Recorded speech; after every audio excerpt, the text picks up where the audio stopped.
بسم اللہ الرحمن الرحیم رب اشرح لی صدری ویسر لی امری واحلل عقدۃ من لسانی یفقہوا قولی نحمدہ ونصلی ونسلم علی رسولہ الکریم اما بعد فاعوذ باللہ من الشیطان الرجیم بسم اللہ الرحمن الرحیم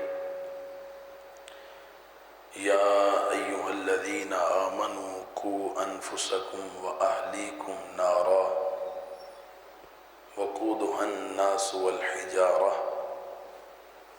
وقال تبارک وتعالی فی مقام آخر. باہر کی آواز زیادہ کر دیں، اندر والی اتنے ہی رہنے. وقال تبارک وتعالی فی مقام آخر یا ایہا الذین آمنوا ادخلوا فی السلم کافہ ولا تتبعوا خطوات الشیطان انہ لکم عدو مبین. الرحمن الرحیم رب اشرح لی صدری ویسر لی امری واحلل عقدۃ من لسانی یفقہوا قولی نحمدہ ونصلی ونسلم علی رسولہ الکریم اما بعد فاعوذ باللہ من الشیطان الرجیم بسم اللہ الرحمن الرحیم یا ایہا الذین آمنوا ادخلوا فی السلم کافہ ولا تتبعوا خطوات الشیطان انہ لکم عدو مبین. وقال تبارک وتعالی فی مقام آخر واعتصموا بحبل اللہ جمیعا ولا تفرقوا واذکروا نعمت اللہ علیکم اذ کنتم اعداء فألف بین قلوبکم فاصبحتم بنعمتہ اخوانا وکنتم علی شفا حفرۃ من النار فانقذکم منها. صدق اللہ مولانا العظیم وصدق رسولہ النبی الکریم الامین. ان اللہ وملائکتہ یصلون علی النبی یا ایہا الذین آمنوا صلوا علیہ وسلموا تسلیما. درود پاک پڑھیے. الصلاۃ والسلام علیک یا سیدی یا رسول اللہ وعلی آلک واصحابک یا سیدی یا حبیب اللہ. الصلاۃ والسلام علیک یا سیدی یا خاتم النبیین وعلی آلک واصحابک یا سیدی یا رحمت للعالمین.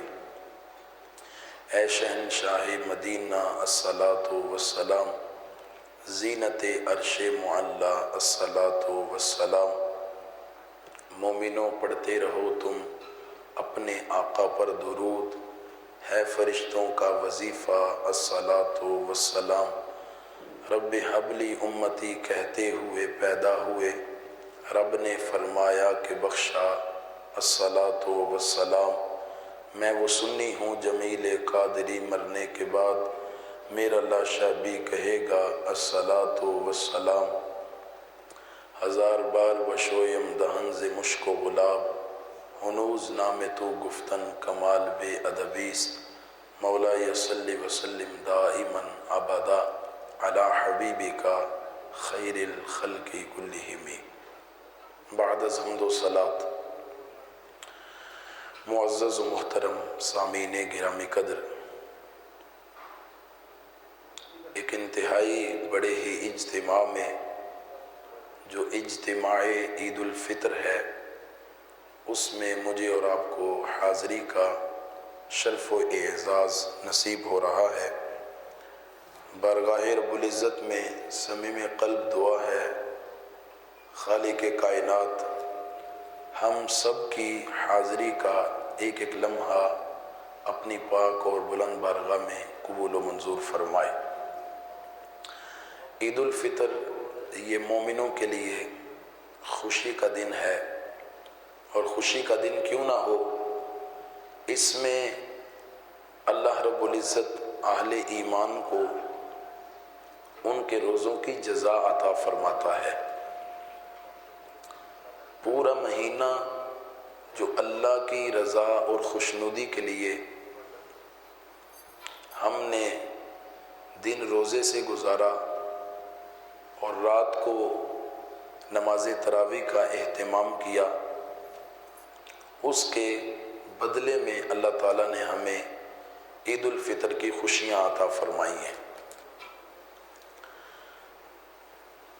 عید الفطر یہ اتنا بڑا اجتماع یہ اس لیے ہے تاکہ ہم سب لوگ اپنے رب کے حضور اکٹھے ہو کر کے شکر ادا کریں کہ یا اللہ تو نے ہمیں ایک مرتبہ پھر ماہ رمضان المبارک کو صحیح معنوں میں گزارنے کی توفیق عطا فرمائی ہے۔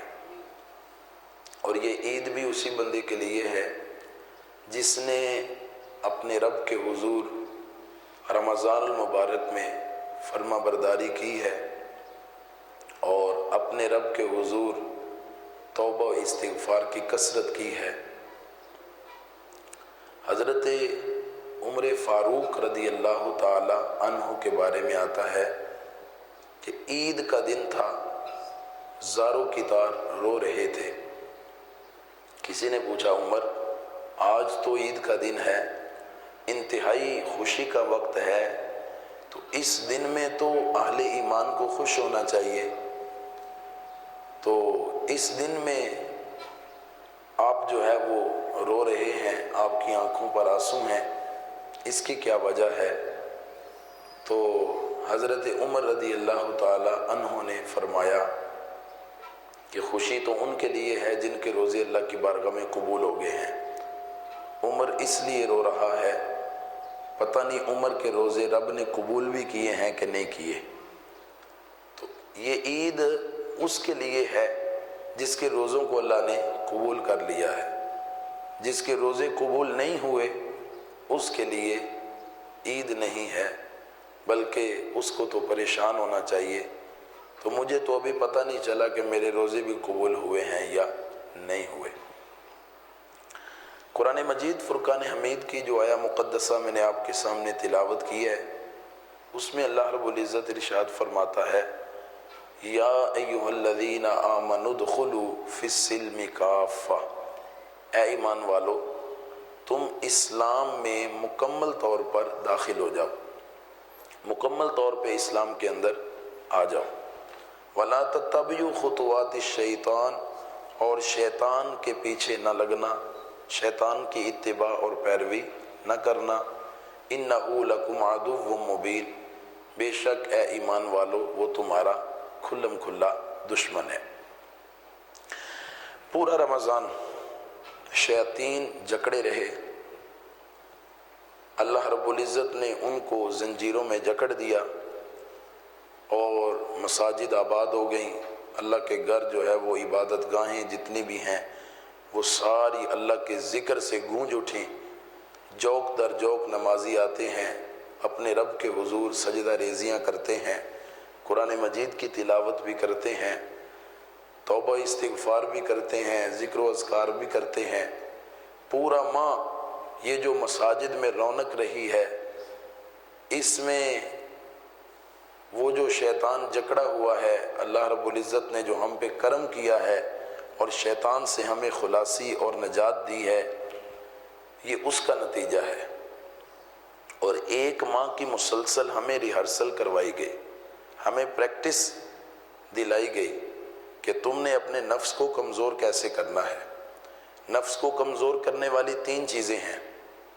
ایک ہے بھوک کی تلوار، بندہ بھوکا رہے تو بندے کا نفس کمزور ہو جاتا ہے۔ ہمارے بزرگ کہتے ہیں کہ بھوک کی تلوار سے اپنے نفس کا قتل کر دو، یعنی اپنے نفس کو زیر کر دو۔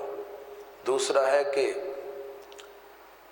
نیزہ تنہائی، تنہائی کا نیزہ، زیادہ تر تم الگ تھلگ رہا کرو، تنہائی میں رہا کرو، اور تنہائی میں ہو کر کے اپنے رب کی یاد کیا کرو، اپنے رب کی بندگی کیا کرو، اس کے حضور اپنے گناہوں کی معافی مانگا کرو۔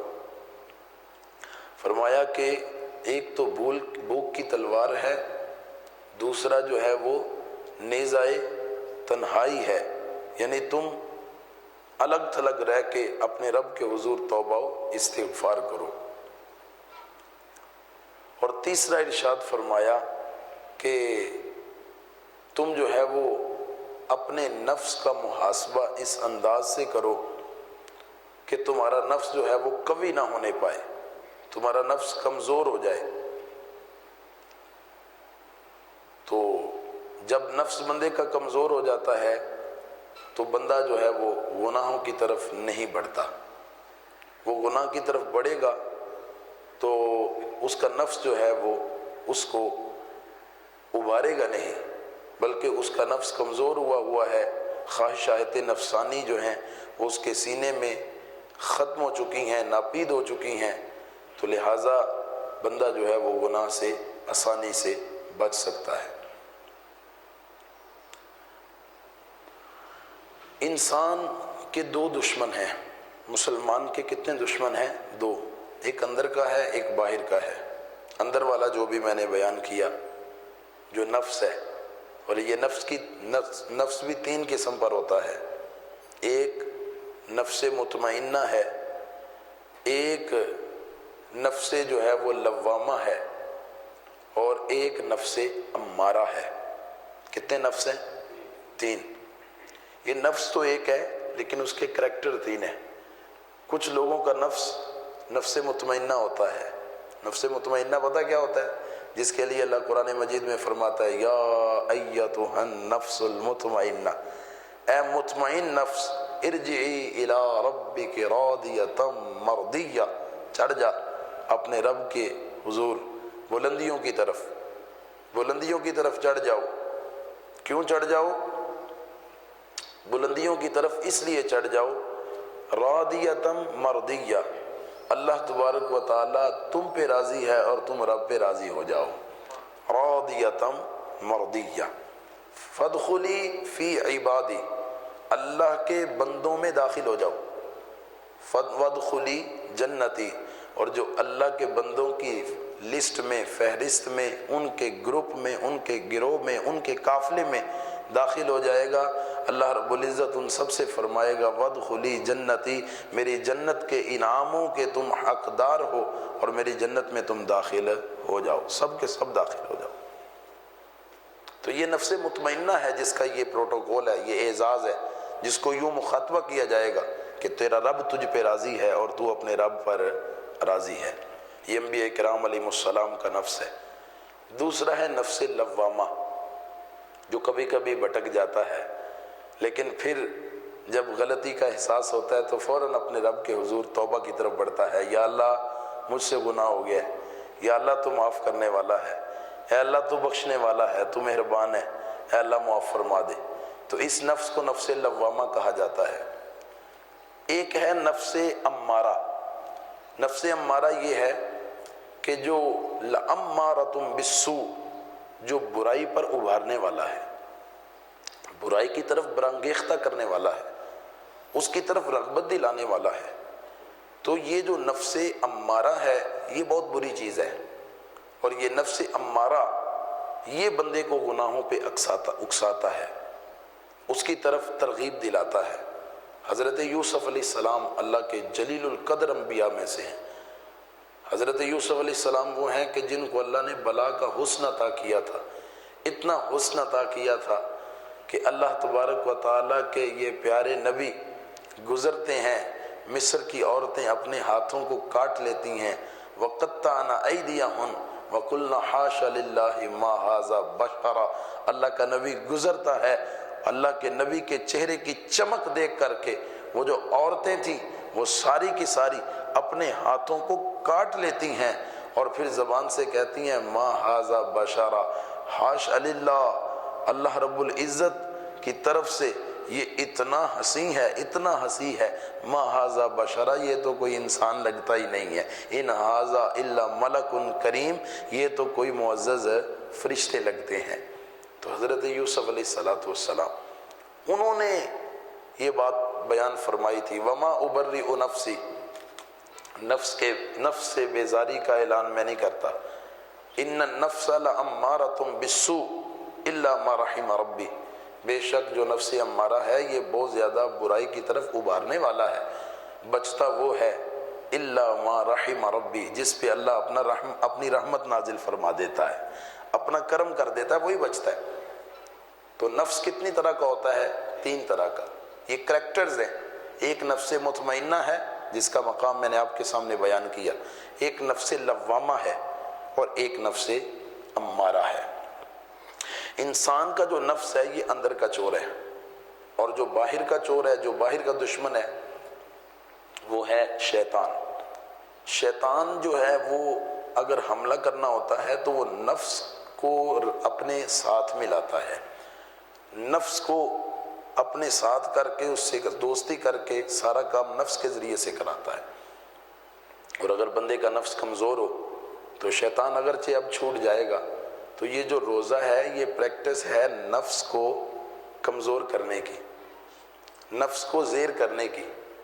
اب جب نفس کمزور ہو جائے گا تو شیطان چھوٹ بھی جائے گا تو اس کا وار نہیں چلے گا. اب اس کی نفس کے ساتھ دوستی نہیں ہوگی، کیونکہ نفس ہے اندر کا بیدی چور.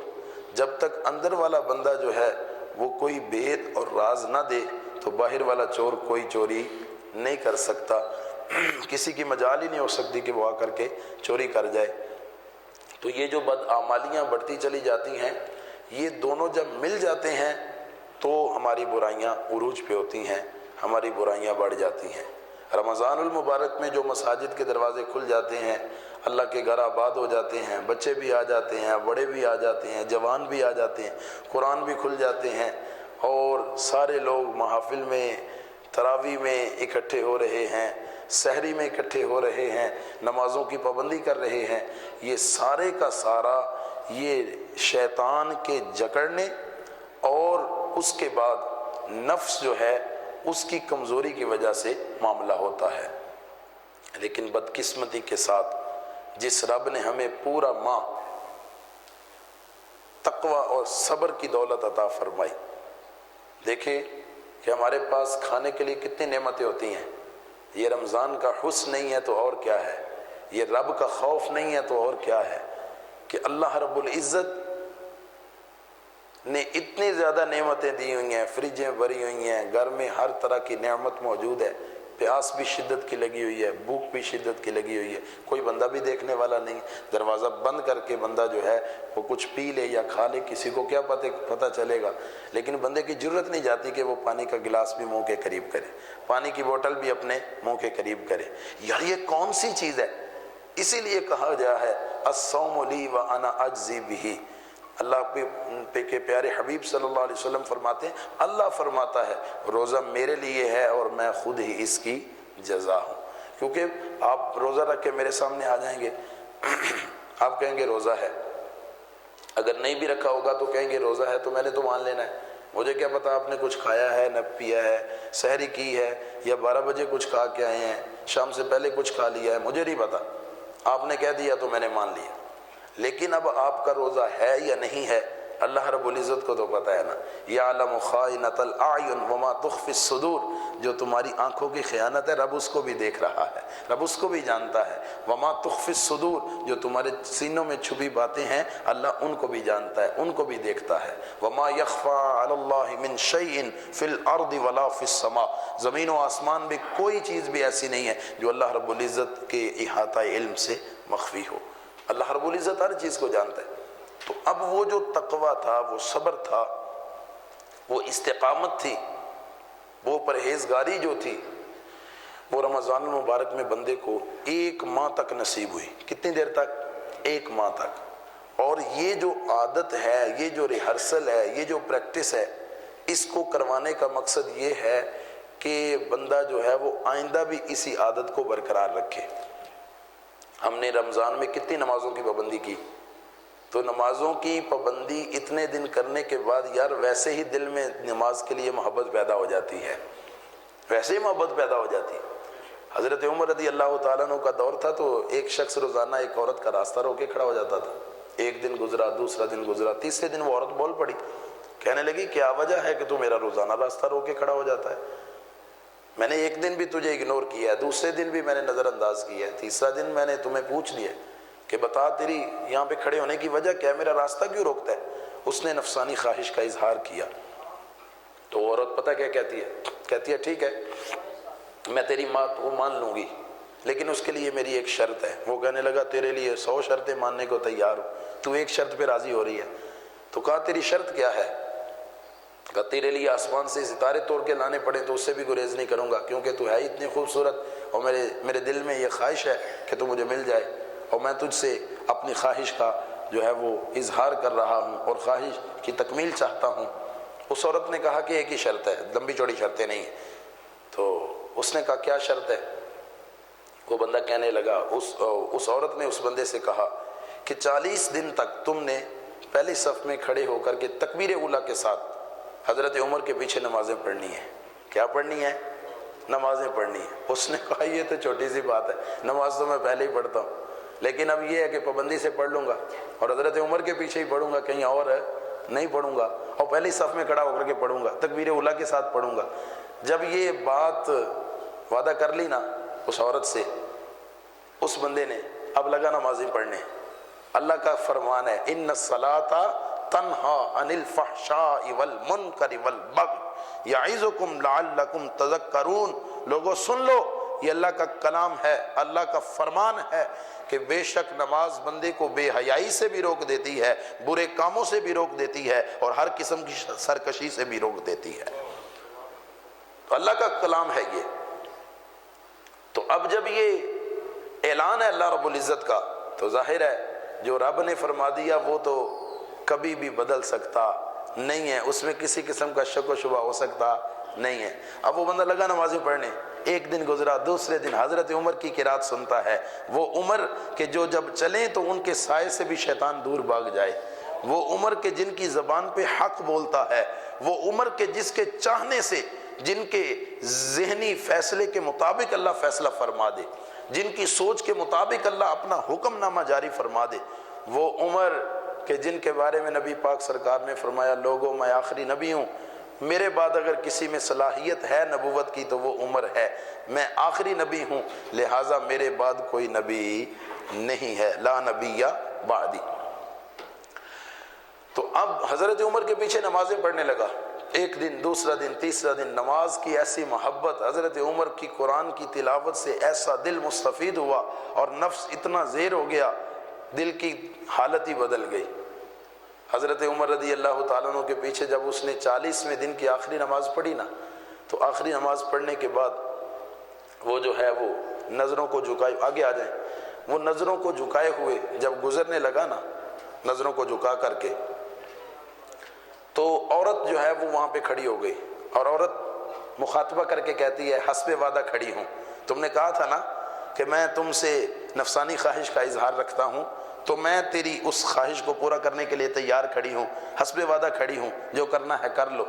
تو وہ نظریں تو اس نے نہ اٹھائیں، اور نظریں جھکا کر ہی اپنی زبان سے کہتا ہے، سر شرم سے جھکا کر کے کہنے لگا اب کھڑی ہے تو کھڑی ہی رہ، میرے دل کا تعلق عمر نے رب سے جوڑ دیا ہے، اب مجھے تیری کوئی حاجت نہیں۔ میں کہتا ہوں کہ جو 40 دن تک نمازیں پڑھے تو اس کے دل میں نفسانی خواہشات، فحش خیالات، بدکاری کے نظریات اور خیالات، وہم، گمان، یہ سارے ختم ہو جاتے ہیں۔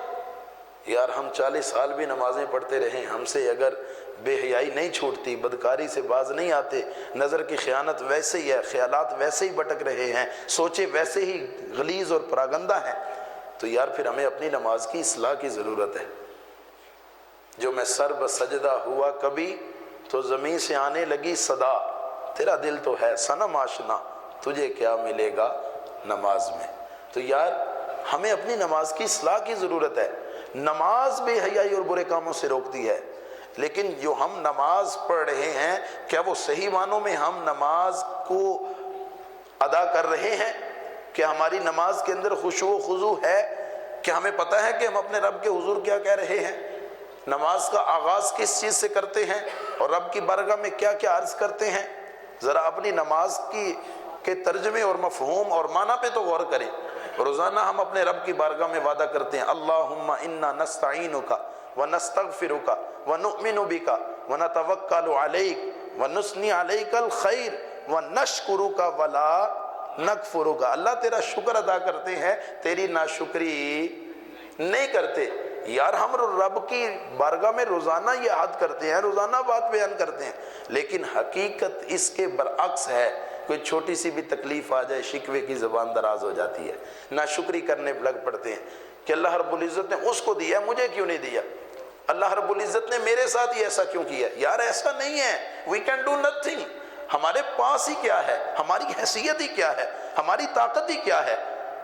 اللہ رب العزت قرآن مجید میں فرماتا ہے خلق الانسان من صلصال کالفخار وخلق الجان من مارج من نار۔ اللہ فرماتا ہے کہ ہم نے انسان کو بجنے والی مٹی سے پیدا کیا ہے۔ یہ دیکھیں تو صحیح، ثم خلقنا النطفۃ، اللہ رب العزت نے ایک نطفے سے انسان کی تخلیق کی ہے۔ ثم خلقنا النطفۃ علقۃ فخلقنا العلقۃ مضغۃ فخلقنا المضغۃ عظاما فقصونا العظام لحما ثم انشأناه خلقا آخر فتبارک اللہ احسن الخالقین۔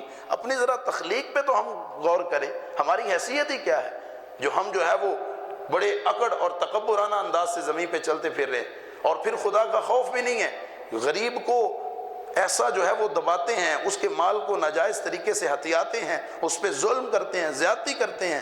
یاد رکھیے گا ان اللہ لا یظلم مثقال ذرہ، اللہ ذرہ برابر بھی بندے پر ظلم نہیں کرتا، یہ اللہ کی صفت ہے۔ اور اللہ رب العزت ایسے بندے کو کبھی پسند نہیں کرتا جو کسی پہ ذرہ برابر بھی ظلم کرتا ہے، جو زیادتیاں کرتا ہے۔ قیامت کے دن حساب دینا پڑے گا۔ حدیث پاک میں ہے کہ قیامت کے دن اللہ اپنے بندے کے قدم سامنے سے ہٹنے نہیں دے گا جب تک 4 سوال نہیں پوچھ دے گا۔ کتنے سوال؟ 4 سوال۔ مجھے بھی ان سوالوں کا جواب دینا ہے، آپ کو بھی ان سوالوں کا جواب دینا ہے۔ امام الانبیاء نے بیان فرمایا، اور 4 سوال کون کون سے ہیں سنو۔ عن عمرہ فیما افناہ، نبی علیہ السلام نے فرمایا بندے سے اس کی عمر کے بارے میں پوچھا جائے گا۔ تمہیں میں نے 60 سال زندگی دی تھی، 70 سال تم نے دنیا میں گزارے تھے، 50 سال تم نے دنیا میں گزارے تھے، بتا تو نے اس عمر کو کیسے گزارا؟ میں نے تو تمہیں پیدا اس لیے کیا تھا، ما خلقت الجن والانس ما خلقت الجن والانس الا لیعبدون، ہم نے تمہیں پیدا کیا تھا کس واسطے؟ کہ تم ہماری فرما برداری کرتے، ہماری بندگی کرتے۔ کیا تو نے ہماری فرما برداری کی ہے؟ کیا تو نے فرما برداری کی ہے میری؟ تو بندہ اپنی عمر کے بارے میں کیا جواب دے گا؟ میں سوچ لوں میں نے کیا جواب دینا ہے، میرے پلے کیا ہے؟ مجھے رب نے اتنی نعمتیں دی ہیں، یار یہ سر سے لے کے پاؤں تک ذرا نعمتوں کو شمار کرو۔ یہ دیکھنے کی قوت، یہ آنکھیں کتنی بڑی نعمت ہے۔ میں فضا میں بلند کرتا ہوں، آسمان کی حدوں تک میری نگاہ پہنچ جاتی ہے۔ میرے ہاتھ اللہ رب العزت نے یہ پکڑنے کے لیے دیے ہیں، ان سے میں کتنا کام لیتا ہوں۔ یہ میرے رب کا کرم نہیں ہے تو اور کیا ہے؟ آنکھوں کی قدر پوچھنی ہے اندھے سے پوچھو، جس کے پاس بینائی نہیں ہے۔ ہاتھوں کی قدر اس بندے سے پوچھو جس کے پاس اس جیسی نعمت نہیں ہے۔ پاؤں کی قدر اس سے پوچھو جس کو چلنے کا سلیقہ اور طریقہ نہیں ہے۔ حضرت شیخ سعدی بہت بڑے بزرگ ہیں، فارسی میں بہت بڑے ماہر بزرگ، اور اللہ تعالیٰ نے ان پہ بڑا کرم کیا ہے۔ 40 سال کی عمر میں آپ کے بارے میں آتا ہے کہ آپ نے علم دین حاصل کرنا شروع کیا تھا۔ ہم تو 40 سال میں جا کر کے بس ہو جاتے ہیں کہ نہیں بھائی ہم سے اب نہیں اتنا جو ہے وہ کوشش ہوتی، اتنی سٹرگل نہیں ہوتی۔ جن کا خوف خدا ہوتا ہے، جن کو اپنی قبر یاد ہوتی ہے، جن کو اپنی منزل یاد ہوتی ہے، وہ اپنی عمر کو نہیں دیکھتے۔ وہ کہتے ہیں کہ ہو سکتا ہے کسی لمحے میرے رب کی رحمت جوش میں آ جائے، اور اللہ کہے جا میں نے تجھے معاف فرما دیا ہے۔ 40 سال کی عمر میں آپ نے درس علوم دینیاں سیکھنے شروع کیے۔ وہ بزرگ کہتے ہیں کہ میں نے جمعہ کی نماز پڑھی، نماز پڑھنے کے بعد جب واپس جانے لگا نا گھر کی طرف، تو میری کو جوتی اٹھا کے لے گیا۔ کہتے ہیں جب میرا جوتا اٹھایا گیا نا، میں نے اللہ کے حضور گلہ کر دیا۔ میں نے کہا یا اللہ تیرا پاکیزہ بندہ ہوں، تیری فرما برداری کرنے والا شکر گزار بندہ ہوں، یا اللہ میرے پاؤں میں پہننے کے لیے جوتا نہیں ہے۔ دل میں خیال آ گیا، ابھی زبان پہ نہیں لایا۔ اور یہ بھی ذہن میں رکھیے گا، جب تک چیز ہمارے ذہن میں ہوتی ہے، دل میں ہوتی ہے، اس وقت تک ہمیں گناہ نہیں ہوتا۔ مثال کے طور پہ اگر کوئی بندہ ذہنی طور پہ بدکاری کے فحش خیالات اپنے ذہن میں سوچ رہا ہے، یا اپنے ذہن میں کسی گناہ کے کرنے کا ارادہ کر رہا ہے، دل میں ارادہ کر رہا ہے، جب تک وہ گناہ نہیں کرے گا، اللہ رب العزت کا کرم ہے حضور کی امت پر، اللہ فرمائے گا اے فرشتوں ابھی میرے محبوب کے امتی نے یہ گناہ کیا تو نہیں ہے، ابھی نہ کرنا، ابھی نہ لکھنا اس کا گناہ، ہو سکتا ہے میرے محبوب کا یہ امتی، یہ میرا بندہ ابھی فوراً اس عمل سے باز آ جائے اور یہ عمل نہ کرے۔ تو اللہ کا کرم ہے اس امت پر۔ اس کے برعکس اگر نیکی کا میں ارادہ کروں کہ میں اتنے نوافل پڑھوں گا، میں یتیموں کی کفالت کروں گا، میں صدقات و خیرات کروں گا، میں روزہ رکھوں گا، میں جو ہے وہ قرآن مجید کی تلاوت کروں گا، یعنی میں ابھی ارادہ کروں گا، اللہ میرے ارادے پر اپنے فرشتوں سے فرمائے گا، فرشتوں یہ میرے محبوب کا امتی ہے، اس نے نیکی کا ارادہ کیا، اس کے نامہ اعمال میں ایک نیکی لکھ دو، اس نیکی کا ثواب لکھ دو۔ یا اللہ اس نے کی تو نہیں ہے، فرمایا یہ میرے محبوب کا امتی جو ہوا، میں نے اپنے محبوب کے صدقے سے اس کو یہ عطا کیا۔ اب جب وہ بندہ نیکی کر لیتا ہے، اللہ فرماتا ہے اس کو ایک گناہ نہیں، اس کو 10 نیکیوں کو شمار، اس کو 10 نیکیوں جتنا اجر دو۔ من جاء بالحسنۃ فلہ عشر امثالھا، علیہ جو ایک نیکی کرے گا، حضور کی امت سے رب کو بڑا پیار ہے۔ اللہ فرماتا ہے یہ میرے محبوب کے امتی ہیں، میں اپنے محبوب سے بڑا پیار کرتا ہوں، وہ سب سے اعلیٰ ہے، اس کی امت کو بھی سب سے اعلیٰ اجر و ثواب دیا جا رہا ہے کہ 10 نیکیوں کا اجر و ثواب ملے گا۔ اس کے برعکس وہ جو گناہ ہے، اگر وہ دل میں ہے، خیال میں ہے، تو ابھی جب تک وہ کیا نہیں ہے یا زبان سے اس کا اظہار نہیں کیا تو کوئی گناہ نہیں۔ آپ نے دل میں سوچا کہ یا اللہ تیرا بندہ ہوں، پاؤں میں پہننے کے لیے جوتا نہیں ہے، زبان پہ ابھی نہیں لائے، شکوہ رنج و علم زبان پہ لایا نہیں کرتے، دیوان مصطفیٰ کے غم سے گھبرایا نہیں کرتے۔ اب جب آگے گئے نا تو گلی کا موڑ مڑے تو آگے دیکھا کہ ایک بندہ تھا جس کی دونوں ٹانگیں نہیں تھی۔ بات سمجھ آ رہی ہے؟ دونوں ٹانگیں نہیں تھی، تو جب اس کی دونوں ٹانگوں کو دیکھا کہ یہ نہیں ہے اور وہ بندہ رینگ رینگ کے آگے کی طرف بڑھ رہا تھا، تو فوراً مسجد کی طرف واپس آئے، الٹے پاؤں واپس آئے اور فوراً سر سجدے میں رکھا اور اپنے رب کی بارگاہ میں سر سجدے میں رکھ کے رونا شروع کر دیا اور اپنے رب کی بارگاہ میں عرض کی، اے اللہ میں معافی چاہتا ہوں، مجھے معاف کر دے، اے اللہ مجھے معاف کر دے، اس لیے کہ اگرچہ میرے پاؤں میں پہننے کے لیے جوتا نہیں ہے لیکن میرے پاؤں تو سلامت ہیں، میری ٹانگیں تو سلامت ہیں، یہ اللہ کا کرم ہے یار، ہم جو ہے وہ قدر نہیں کرتے۔ زمین پہ ہی چلنے کا سلیقہ سیکھو، سنگ مرمر پہ چلو گے تو پھسل جاؤ گے، کتنی نعمتیں ہیں اس رب کی ہم پہ۔ تو پہلا سوال بندے سے کیا جائے گا عن عمرہ فیما افناہ، بتا تو نے عمر کہاں پہ گزاری، میں سوچ لوں کیا جواب دینا ہے، آپ سوچ لیں کیا جواب دینا ہے۔ وعن شبابہ، بندے سے یہ جوان جو بیٹھے ہوئے ہیں، یہ عمر میں تو ساری عمر آ گئی، لیکن اللہ تعالیٰ بطور خاص جوانی کے بارے میں سوال کرے گا۔ یہ جو لوگ کہتے ہیں نا جوانی مستانی ہوتی ہے، جوانی تو جوانی ہوتی ہے، تو ان سے ان کی جوانی کے بارے میں پوچھا جائے گا، مجھ سے میری جوانی کے بارے میں پوچھا جائے گا، کیا یہ جوانی داغدار تو نہیں ہوگی؟ اگر ہوگی تو اللہ کے بارگاہ میں توبہ کرو، ابھی توبہ کا دروازہ کھلا ہے۔ اتنی جلدی تو ماں نہیں مانتی جتنی جلدی رب مان جاتا ہے، جتنی جلدی جو ہے وہ رب کرم نوازیاں کر دیتا ہے۔ تو ان شباب ہی، بندے سے اس کی جوانی کے بارے میں پوچھا جائے گا، فیما افناہ، بتاؤ تو نے جوانی کیسے گزاری، کہاں پہ تم نے اپنی جوانی کے لمحات کو گزار دیا۔ تو صاحبوں میں سوچ لوں میں نے کیا جواب دینا ہے، آپ سوچ لیں کہ آپ نے کیا جواب دینا ہے۔ ہم سب کو اللہ کے حضور پیش ہونا پڑے گا، ہم سب کو اللہ کے حضور اس جوانی کے بارے میں جواب دہ ہونا پڑے گا۔ تیسرا بندے سے جو سوال کیا جائے گا وہ بندے کے جو ہے وہ رزق کے بارے میں کیا جائے گا۔ بندے تو نے بتا رزق کمایا کہاں سے؟ اب جو حلال و حرام کی تمیز کو بھولے بیٹھے ہیں وہ کہتے ہیں کہ آنا چاہیے، دو دنی جان کا چکر بنا ہوا ہے، اور اللہ تبارک و تعالی انسان کے اس رویے کو قرآن میں بیان کرتا ہے، الہاکم التکاثر، تکاثر، کہ تمہیں کثرت مال کی آرزو نے ہلاک کر دیا، حتی زرتم المقابر، یہاں تک کہ تم قبروں میں جا پہنچے، تمہیں مال کی طلب اور ہرس نے اتنا اندھا کر دیا کہ تمہیں ہوش ہی نہ آیا اور تم قبروں کا لقمہ بن گئے اور قبروں میں جا کر کے جو ہے وہ سو گئے۔ تو یہ انسان کی کجروی ہے، یہ انسان کی جو ہے وہ اندر ہرس ہے، ہوس ہے، لالچ ہے۔ تیسرا سوال یہ ہوگا، اور چوتھا سوال یہ ہوگا کہ اے بندے یہ بتا کہ تم نے مال خرچ کہاں پہ کیا؟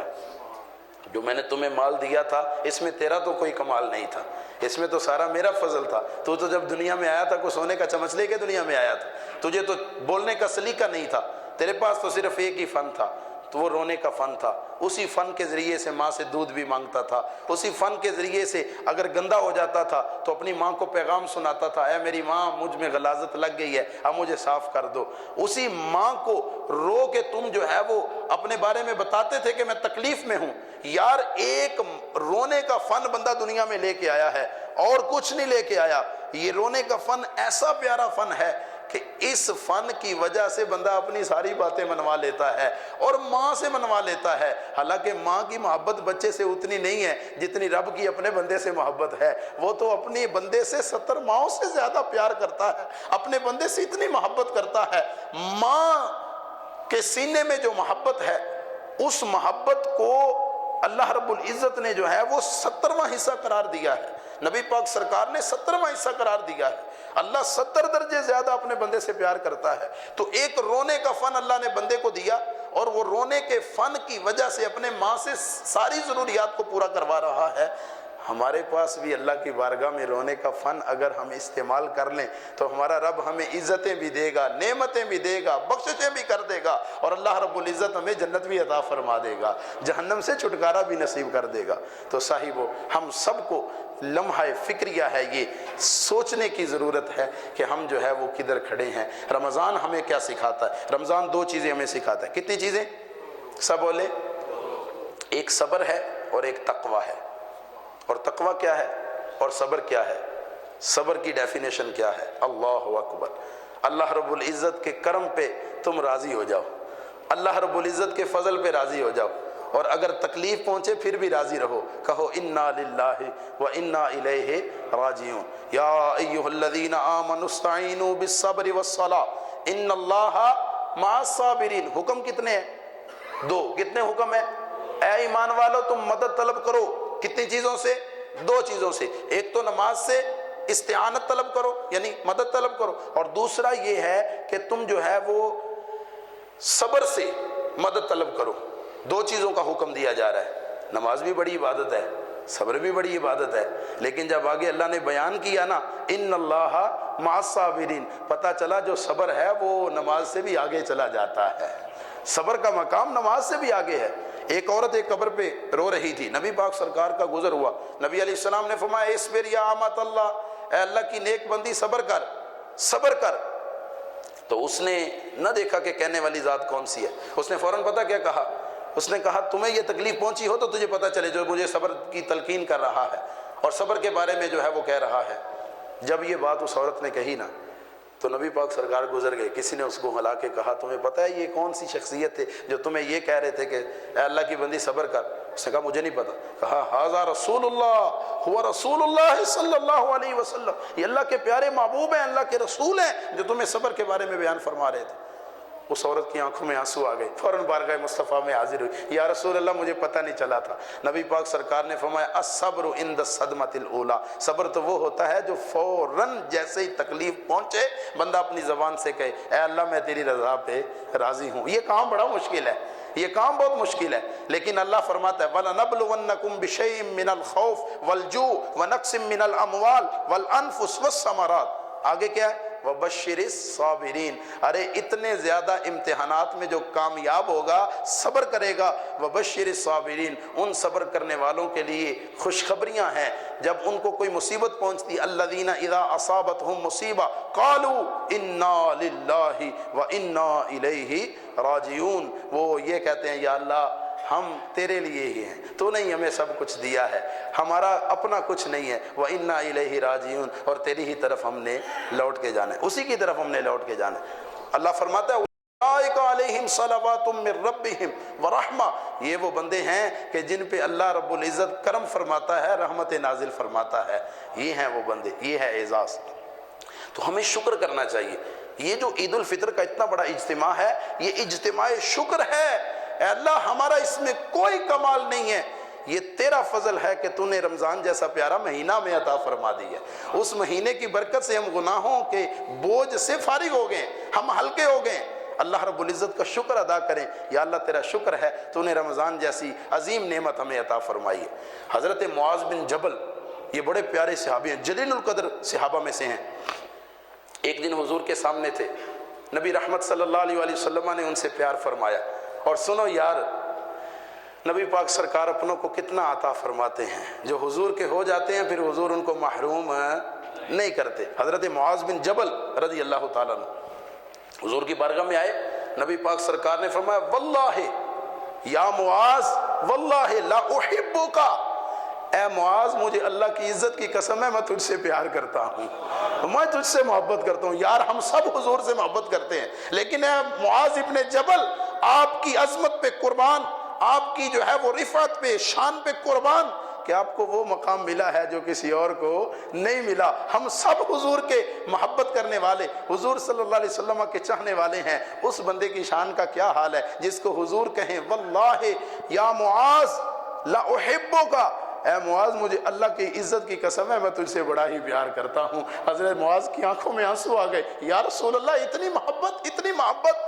حضور نے فرمایا اے معاذ تجھے میں ایک وصیت کر کے جا رہا ہوں، ایک میں تجھے نصیحت کر کے جا رہا ہوں۔ حضرت معاذ بن جبل جو ہے، حضور کی ہر بات جو ہے وہ اقوال ذرنی ہے، حضور کی بات تو رب کی بات ہے، حضور کا بولنا رب کا بولنا ہے۔ رب آکھیا میرے محبوبہ دس کیو جینا تینوں بناونائیں، جویں میرے حبیب دا جی چاہے میں اوہو جیا ہی سجاونائیں۔ محبوب آکھیا ایہو جیا بنا مولا میری جان جہانا دی جان ہووے، پاویں میں بولا پاویں تو بولے ساڈے دوواں دی اکو زبان ہووے۔ اللہ پاک نے فرمایا جبریل عرض کیجئے رب جلیل، فرمایا جاؤ میرے محبوب کو جا کر کے خوشخبری سنا دو، وما ينطق عن الهوى ان هو الا وحی یوحى، محبوب تیری زبان وہی کہے گی جو رب وحی کے ذریعے القاء فرما دے گا، تیرا بولنا رب کا بولنا ہے۔ تو نبی پاک سرکار نے حضرت معاذ ابن جبل سے فرمایا اے معاذ اپنے رب کی بارگاہ میں یہ دعا مانگا کرو۔ یار آج حضرت معاذ ابن جبل کو سکھائی گئی جو حضور نے دعا سکھائی ہے، وہ دعا آپ سب نے یاد کرنی ہے۔ اگر عربی کلمات نہ بھی یاد ہوں، اتنا بڑا عید کا اجتماع ہے، اور یہ وہ دعا ہے کہ جس کے بارے میں حضور نے فرمایا اے معاذ تو نے یہ دعا کرنی ہے، اللہ تبارک و تعالیٰ اس دعا کی برکت سے تمہیں جنت عطا فرما دے گا، تجھ پہ کرم فرما دے گا، تجھ پہ اللہ رحمت نازل فرما دے گا۔ وہ دعا کیا ہے؟ حضرت معاذ بن جبل رضی اللہ تعالیٰ عنہ حضور کی بارگاہ میں عرض کرتے ہیں یا رسول اللہ حکم ہو۔ نبی پاک سرکار نے فرمایا اے معاذ تو نے اپنے رب کی بارگاہ میں یہ دعا کرنی ہے۔ کیا دعا کرنی ہے؟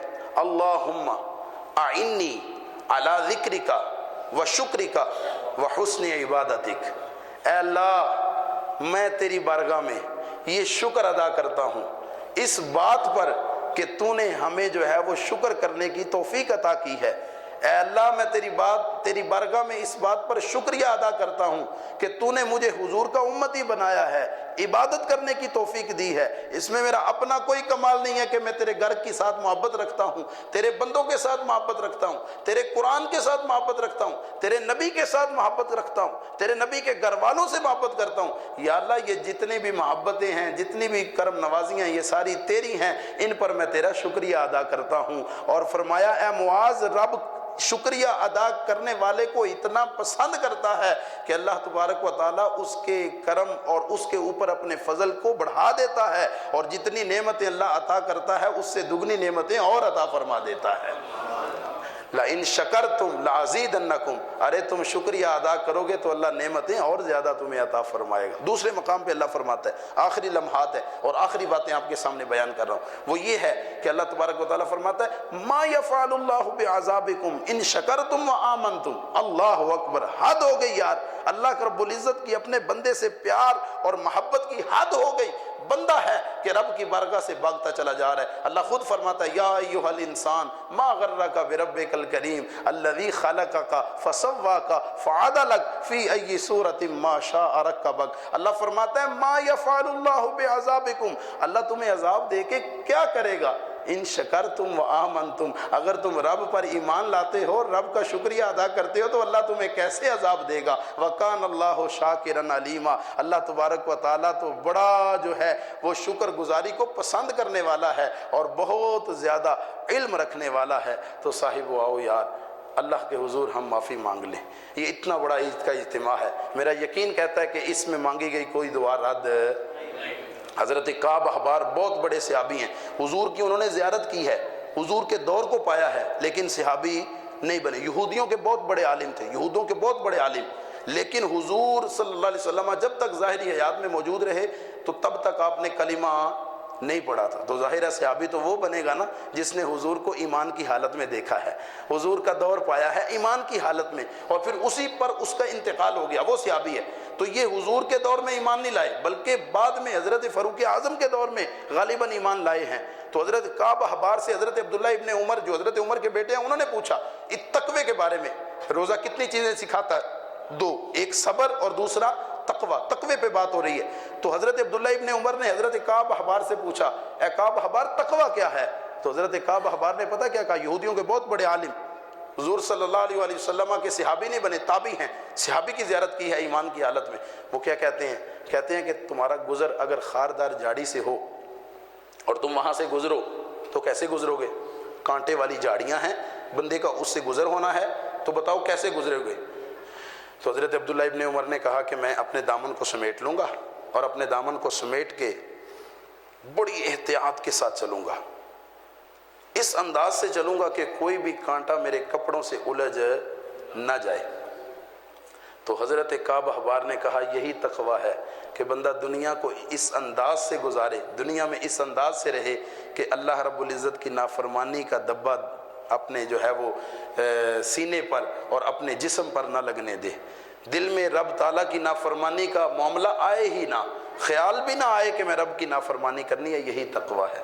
تو صاحبو روزہ ہمیں کتنی چیزیں سکھاتا ہے؟ دو، ایک صبر سکھاتا ہے، ایک جو ہے وہ تقوی کی دولت ہمیں سکھاتا ہے، اور دونوں چیزوں کا بہت زیادہ اجر ہے۔ ایک ہی صف میں کھڑے ہو گئے محمود و ایاز، نہ کوئی بندہ رہا نہ کوئی بندہ نواز۔ یہ رب جو دیکھتا ہے وہ دلوں کو دیکھتا ہے۔ ان اکرمکم عند اللہ اتقاکم، تمہارے رب کے ہاں معیار تقوی ہے۔ جو تقوی اچھا رکھنے والا ہے وہ رنگ کا اگرچہ کالا ہے، حبش سے آنے والا بلال ہے، کعبے کی چھت پہ حضور اس کو کھڑا کر دیتے ہیں، اے بلال تو میرے کعبے کی چھت پہ کھڑے ہو کر کے اذان پڑھو، رب کے گھر کعبۃ اللہ پہ کھڑے ہو کر کے اذان پڑھو۔ حضرت بلال حبشی کی آنکھوں میں آنسو آ گئے، یا رسول اللہ مجھے تو کوئی خریدنا پسند نہیں کرتا تھا، میرے ساتھ تو ناروا سلوک ہوتا تھا، یہ آپ کے دامن سے لگے ہیں، غم عاشقی سے پہلے مجھے کون جانتا تھا، تیرے عشق نے بنا دی میری زندگی فسانہ۔ حضور نے فرمایا کہ اے بلال جو میرے ساتھ لگ جاتے ہیں اللہ رب العزت ان کو اتنا ہی کرم اور فضل عطا فرماتا ہے، اس سے بڑھ چڑھ کے عطا فرماتا ہے۔ جنوں مل جائے نسبت سونے دی اور رب دے قریب ہو جاندہ ہے، جڑا ہووے دور محمد تو اور رب تو بھی دور ہو جاندہ ہے۔ تو نبی پاک سرکار کے بن جاؤ، جو حضور کے بن جاتے ہیں حضور ان کو بڑا نوازتے ہیں۔ دوران گفتگو اگر مجھ سے سبقت لسانی کی وجہ سے یا کم علمی کی وجہ سے کوئی غلطی ہو گئی ہو، میں اعلانیہ توبہ کرتا ہوں، اللہ معاف فرمائے، اللہ اس عید کے اجتماع میں آنے والے جتنے بھی احباب ہیں سب کی مغفرت فرما دے۔ وآخر دعوایا ان الحمد للہ رب العالمین۔